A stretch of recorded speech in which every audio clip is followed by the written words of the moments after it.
Vem comigo, estamos juntos mais uma vez agora para falar dos direitos, das obrigações, dos condôminos, dos cotistas em um fundo de investimento. Bom, vamos lá. O teu cliente decide entrar no fundo de investimento do teu banco. O que ele tem de obrigação? O que ele tem de direito? O que ele deve saber? É isso que a gente vai ter agora nessa aula. Bem simples, bem dia a dia, principalmente para quem já trabalha com fundo. Para quem não trabalha com fundo não vai ser difícil. Calma que é tranquilo. Bom, vamos lá. Primeira coisa importante é tu tem que entender que o cara que vai entrar no fundo de investimento, como tu bem sabe, o fundo de investimento é um condomínio, portanto ele tem acesso a uma série de coisas que sozinho ele não teria, ele faz parte agora, ele tem mais amiguinhos junto com ele, a não ser no exclusivo, claro, né? E aí então o que acontece? Bom, a primeira coisa é o seguinte, cara, o cotista, tá? Ao entrar nesse fundo, ele deve ser informado no quê? Deve ser informado, ou seja, cara, obrigatoriamente ele deve ser informado, o cotista, ao entrar, o quê? Cotista, vou te informar o seguinte, antes de tu entrar, ok? Tu deve saber, deve ter acesso à política e ao objetivo do fundo. Putz, meu, obviamente, né? Isso aqui o cara vai ter que saber antes de entrar. Porque o objetivo e a política vão dizer de uma forma bem clara quais são os riscos que o cara vai correr, querendo ou não. Porque olha só, meu objetivo é superar o CDI, comprando ativos de renda fixa de crédito privado. Falei objetivo, falei política aqui. Tá ali o risco, tu entendeu? Então é óbvio que ele tem que ser informado disso antes de entrar nessa festa. Porque eu não posso entrar na festa sem saber se é vida liberada, se não é.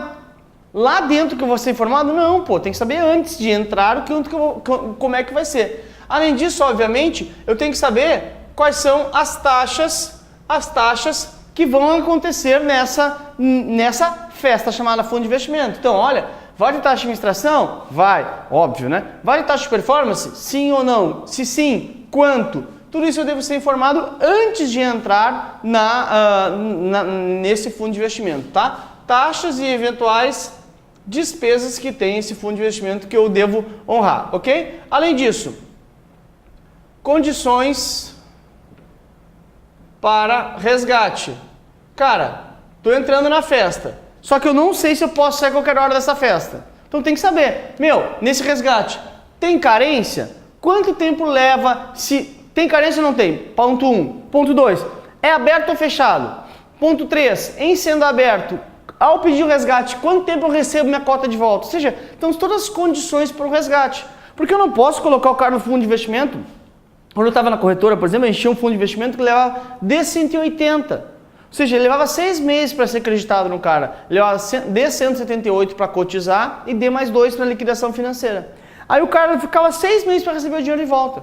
Ou deixava isso claro no início, ou imagina o cara que colocou o dinheiro naquele fundo e aí, um mês depois decide comprar um carro. Tá fudido, porque vai levar 6 meses para receber a grana. Então, as condições para o resgate tem que estar claras lá na entrada, ele deve ser informado. Além disso, eu devo deixar claro o quê? Porque quando eu vou apresentar o cara aqui, o cara senta na minha frente e digo para ele, olha só, nos últimos 12 meses esse fundo rendeu 110 CDI, por exemplo. Ou seja, o que eu estou falando é rentabilidade passada. Só que eu tenho que deixar claro que rentabilidade passada, ou seja, devo informar que rentabilidade passada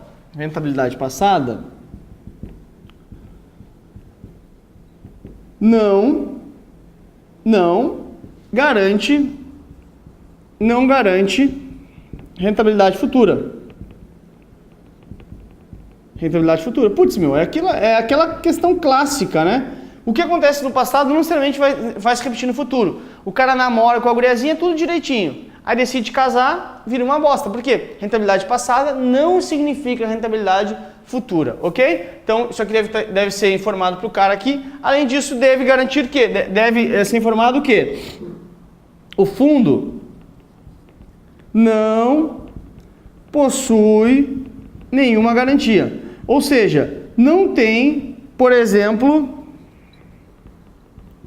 nenhuma garantia. Nem do administrador, ou seja, o administrador não está ali para garantir eventuais perdas que aconteçam, nem mesmo do fundo garantidor de crédito. Lembra que o fundo de investimento não tem FGC, por uma questão muito simples, né? O fundo garantidor de crédito, não precisa nem decorar isso aqui, é só para tu entender.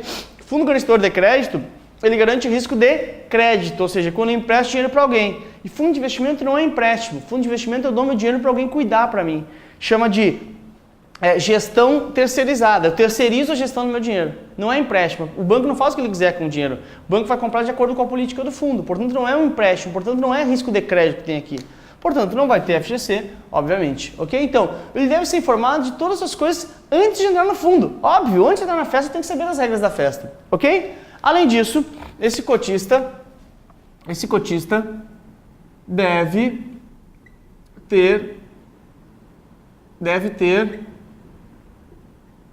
acesso, ou seja, cara, uma coisa eu informei lá, agora o que ele tem que ter a qualquer momento deve ser acessível para o cotista acessar, como o próprio nome diz, né? Deve ser acessível para ele visualizar. Primeiro, regulamento do fundo, ou seja, deve estar sempre disponível lá na internet para o cara dar uma olhada, ok? Patrimônio líquido do fundo, ou seja, disponível para ele olhar também. Olha, tá aqui, teu patrimônio líquido atual é tanto, acessível para o cara.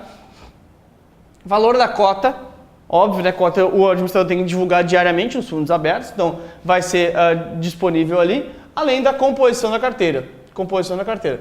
Por quê? Lembra, cara, que eu acabei de te contar ali, fundo de investimento é terceirização de gestão. Fundo de investimento é eu contratar alguém para cuidar do meu dinheiro. Então, vai ser uma caixa preta? Não, vai ser tudo aberto com o que está comprando, qual o valor da cota, qual o patrimônio líquido, etc. Ok? Além disso, esse cotista deve receber. Deve receber o quê? Então, cuidado. Aqui o que ele tem que ter acesso. Não tem que receber isso. O que ele deve receber fisicamente? Mensalmente, extrato mensal. Extrato mensal da posição no fundo. Ou seja, cara, tô te dizendo aí quanto é que tu tem, quanto é que fechou o mês de janeiro, etc, etc, etc, etc. Ou seja, como é que foi o mês. Receba um livretinho em casa ali. Ou por meio eletrônico. Além disso, também eu devo receber o quê? Anualmente, a posição para declarar IR. Declarar imposto de renda. Porque se eu sou cotista de um fundo, vamos supor, isso é meu patrimônio. Então, assim como tem que declarar o carro que tu tem, a casa que tu tem que declarar o que tem imposto em fundo de investimento. Se eu tenho que declarar o que tem em fundo de investimento, quem é que deve mandar? O administrador do fundo deve mandar tanto o extrato mensal da posição quanto o extrato anual para fins de imposto de renda, ok? Para finalizar aqui, quais são as obrigações do cotista, tá? Obrigações do cotista. Primeira delas, assim como lá no condomínio onde tu mora, porque o fundo de investimento é um condomínio, onde pessoas se juntam para ter acesso a coisas que sozinhos não teriam. Basicamente, fundo de investimento é isso.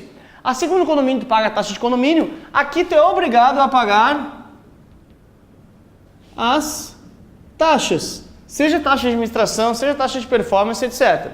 Outra obrigação, tu é obrigado a fazer aporte extra em caso de patrimônio líquido negativo, ou seja, tu não tem escolha. O que é patrimônio líquido negativo? É aquele fundo que, além do teu dinheiro, tu botou 10 mil reais lá, além dos teus 10 mil reais virarem nada, ele ainda é um fundo alavancado, que chamam, tá? Então, qual é o fundo que tem essa possibilidade aqui? É o fundo alavancado. Dá uma olhada na aula do fundo alavancado, vai entender melhor. O fundo alavancado tem possibilidade de ter perda maior que o seu patrimônio líquido. Então, além dos 10 mil reais que eu coloquei, eu não tenho que colocar mais lá para fechar o rombo do fundo. O fundo perdeu meu dinheiro, mas ainda se expôs a posições de risco que fez com que teve prejuízo maior que o seu patrimônio líquido. É como se fosse a chamada extra no condomínio. Quando tem chamada extra, tem a opção de não fazer? Não, eu tô obrigado. Olha só, na obra do condomínio lá tem que agitar o elevador. Não tem dinheiro suficiente, tem que fazer chamada extra para a obra. Tu tem que dizer, não vou fazer, tu é obrigado. Aqui também, nessa tua chamada extra do condomínio chamado fundo de investimento, tu é obrigado a aportar também. Então não tem essa questão de, olha, não vou aportar, porque não, cara, tu é obrigado a aportar, ok? Além disso, tu é obrigado a comparecer nas assembleias. Essa aqui é a maior farsa que tem, tá? Essa obrigação aqui é só para tua prova mesmo. Nunca vi ninguém comparecer em assembleia nenhuma.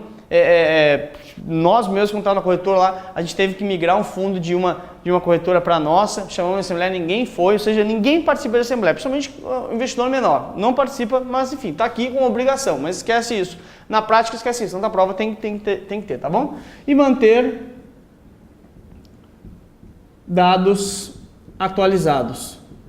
Obviamente, não, olha, mudei de endereço, você tem que informar lá o fundo de investimento. Ok, isso são as obrigações do cara. Então, obrigações aqui, a mais importante, esse cara aqui aportar em caso de patrimônio líquido negativo, no caso do fundo alavancado, ok? Isso aqui não costuma cair tanto em prova, essa maneira geral aqui, mas enfim, é bom saber principalmente as questões de o que deve ser informado antes. Essa questão de garantia é bem importante, tá? Isso aqui cai bastante, essa aqui, se tivesse que apostar, seria mais ou menos nessa linha aqui, de que não tem garantia nenhuma.